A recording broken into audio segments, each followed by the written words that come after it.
আম্মুদের অপমান করা হয়েছে, আমাদের আম্মুদের অপমান করা হয়েছে ফিসের বিষয় নিয়ে, ক্লাস শিফটিং এর বিষয় নিয়ে। হচ্ছে ফিস চাইছে 600 টাকা, এত টাকা কেউ চাই?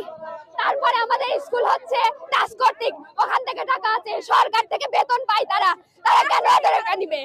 তারপর আমার আম্মুরা গেছে ফিস কমানোর জন্য বলতে, তারা হচ্ছে আমার আম্মুদের অপমান করছে, যাতা বলে ভিখারি।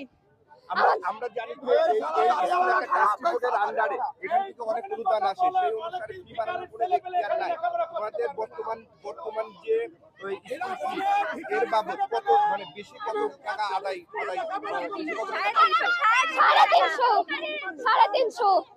350 করে এমনি নাই। টিউটোরিয়াল পরীক্ষায় হচ্ছে 350 টাকা, 250 টাকা, 350 টাকা, উপর ক্লাসে আরো বেশি আছে। তারা এই কথা বলছে, তাহলে টেস্ট পরীক্ষা যে কোনো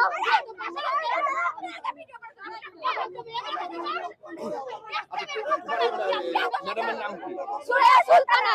আচ্ছা, এখন তোমাদের দাবিটা কি? আমরা দাবি চাই আমাদের স্কুল শিফটিং করবে, বেতন সকল প্রকার ফি কমাতে হবে। এখানে দূরস্থ প্রকার মানুষ এখানে ক্লাস কর্তৃক, এজন্য এখানে দূরস্থ ব্যক্তিরা পড়াশোনা করার জন্য আসে। উনি কেন এত টাকা নিবে? বাড়াই নিবে কেন এত?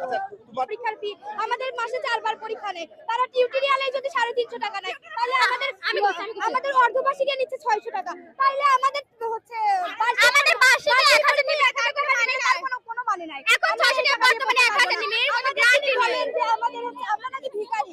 তিনি বলেন যে হচ্ছে মূল হচ্ছে তোমার হচ্ছে যে মূল যে দাবিটা, সেই দাবিটা অপসারণ নাকি হচ্ছে তোমার হচ্ছে স্কুল ফি কমানো? স্কুল ফি কমানো, আমাদের পরীক্ষার ফি কমানো, আমাদের শিক্ষক ফি, স্কুলের বেতন কমাতে হবে, আমাদের কমাতে হবে। আমাদের বর্তমান স্কুলের যে পরীক্ষার ফি সেগুলাই কমাতে হবে। তুমি একটু গুছায় বলো মূল দাবিটা গুছায় বলো। আমাদের মূল দাবিটা হচ্ছে আমাদের ফি কমাতে হবে, আমাদের পরীক্ষার মানে বেতনটা কমাতে হবে। এমনকি এই শুধু পাবনা শহরে ইমাম কাজিল স্কুল নয়, আমাদের